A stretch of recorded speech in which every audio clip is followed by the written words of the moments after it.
మన పంచాయతీరాజ్ చట్టం ఇతర నియమాలను అధిగమిస్తాయి. అంటే మనం ఒక గ్రామ సభ పెట్టుకుంటామండి. ఆ గ్రామ సభ పెట్టుకున్నప్పుడు అందులో అబ్జెక్షన్ చేసే అవకాశం ఒక పీసా చట్టానికి ఉంటుంది. 90% మన ఇక్కడ పీసా యాక్ట్ ఉంది కాబట్టి పీసా యాక్ట్ ఏదైనా పెట్టుకొని లేదు అది చెల్లదు అంటే చెల్లదు, ఓకే అంటే ఓకే, నెరవేరుద్ది అంటే నెరవేరుద్ది అన్నమాట. అది నెక్స్ట్ 242 సబ్క్లాస్ బి ప్రకారం ఆచార సాంప్రదాయాల ప్రకారం వారి వ్యవహారాలు నిర్వహించుకుంటూ నివసిస్తున్న ప్రజల ఆవాసం లేదా ఆవాసాల సముదాయం లేదా శివారు గ్రామం లేదా శివార గ్రామాల సముదాయాల్ని గ్రామంగా పరిగణిస్తారు.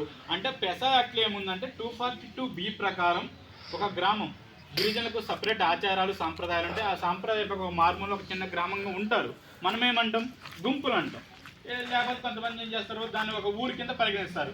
అలా కాకుండా ఈ యాక్ట్లో వాళ్ళ ఆచార సాంప్రదాయాలుగా దానికి ఒక గ్రామంగా పేరు పెట్టుకుంటారు.